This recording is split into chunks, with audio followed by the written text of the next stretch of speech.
I just wonder if there is a transitional state, because you're talking about a means to an end.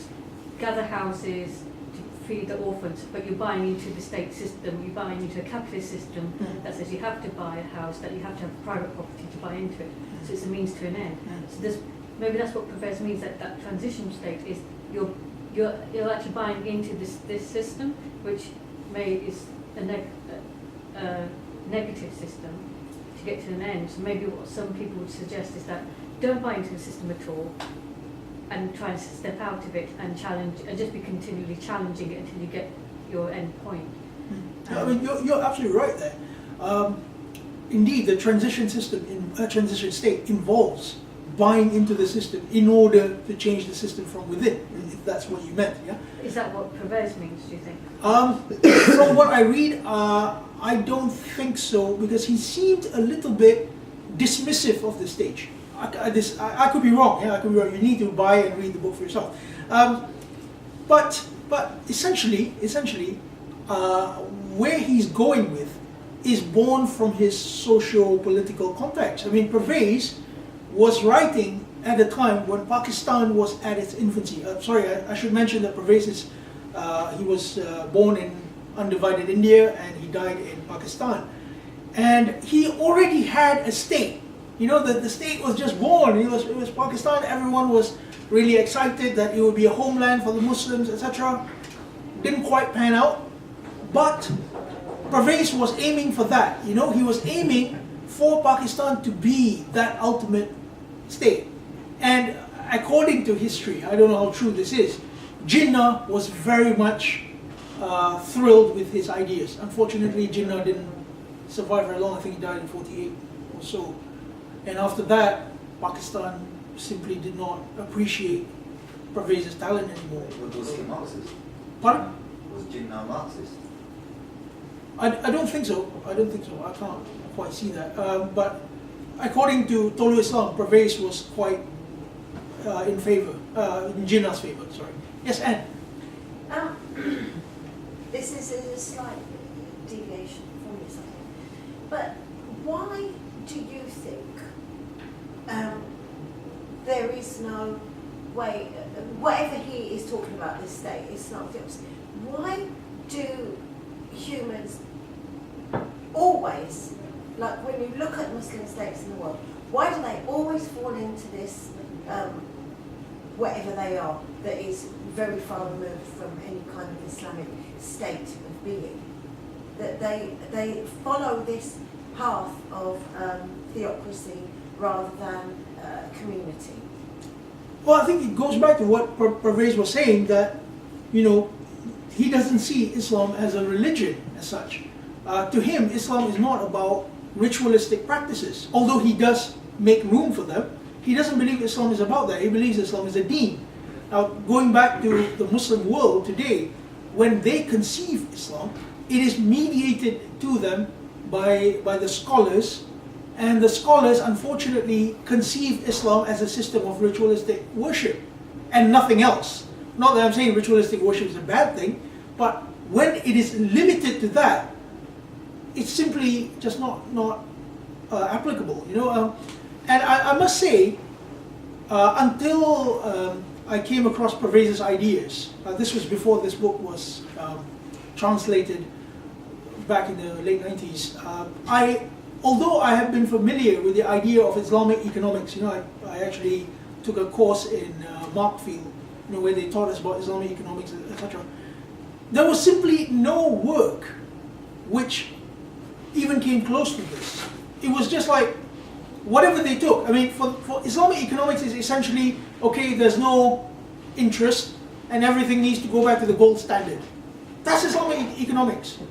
You know, I once the head of Malaysian National Insurance, I saw him and I asked him about Islamic insurance. And he said to me, Islamic insurance is essentially insurance with the Bismillah on top. So I said, okay, well, does it mean that Islamic insurance is fake though?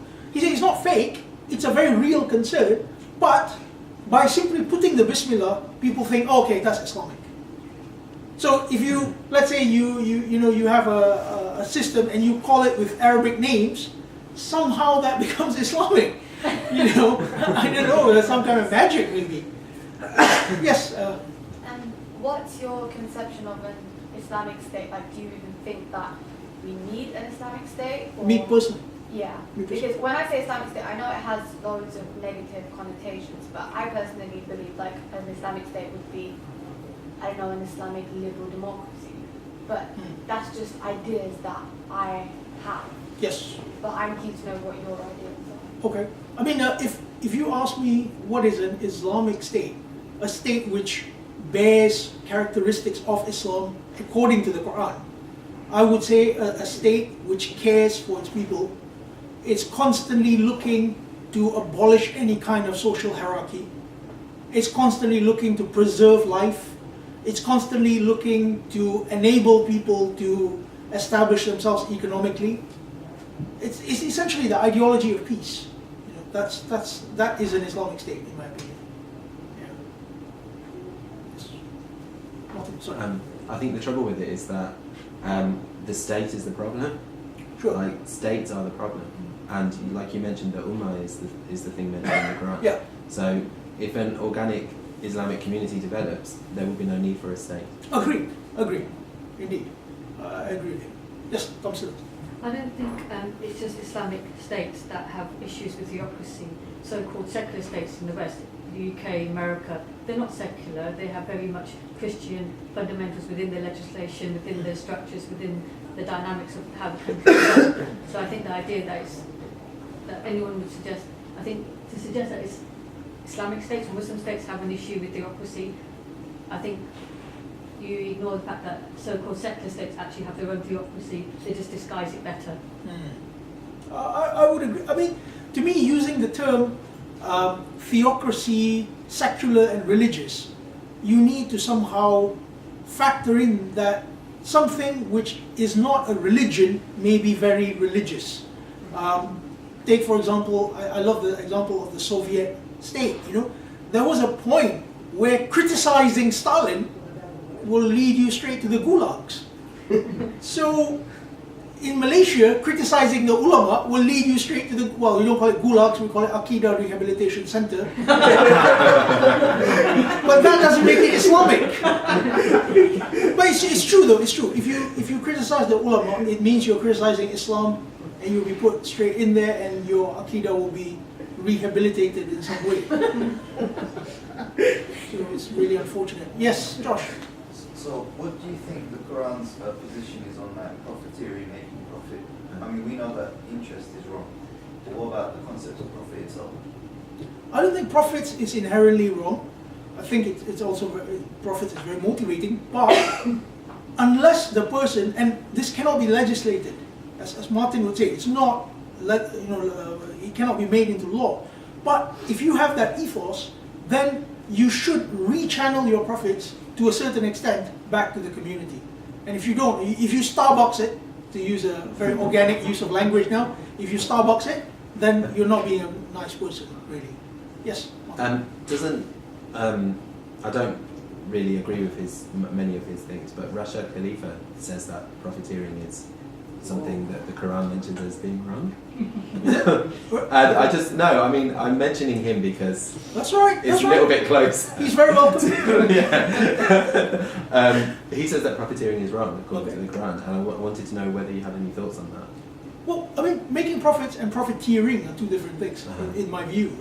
When you make a profit, that's absolutely fine because you need to survive, don't you? And you need to actually thrive and establish yourself. When you profiteer, what's happening is that you are having a business where those connected to you have absolutely no chance of ever escaping their position. And to me, that's riba. That is riba, yeah? And you do that, okay, for example, the Indonesian workers who are, making some kind of product for some multinational here. Those guys will forever be slaves. And they don't have any way of escape. That is riba. That is riba economics. Quranic economics would mean that the organization, the multinational would say, anyone would like to educate themselves, we'll give you free university education. That's wonderful. Anyone wants to open their own company, we'll help you. No, they don't want that. They want to enslave the masses so that you will help them. The masters will forever enable their system. To me, that is riba. Do you think there's an element of take what you need and give what you can in the Islamic? Well, I think it's like that, yeah. And I think when you are able to also have sawm, this is the Quranic concept of sawm, or what is known as fasting, that is to hold yourself back. So let's say, on a very basic level, you're on your way home, you see a homeless guy there, and you think, I want my chicken and chips. And then you think, I can do without it, and you give it to him. To me, that's very Quranic. Yeah. No matter what you do, that is Quranic. Yeah.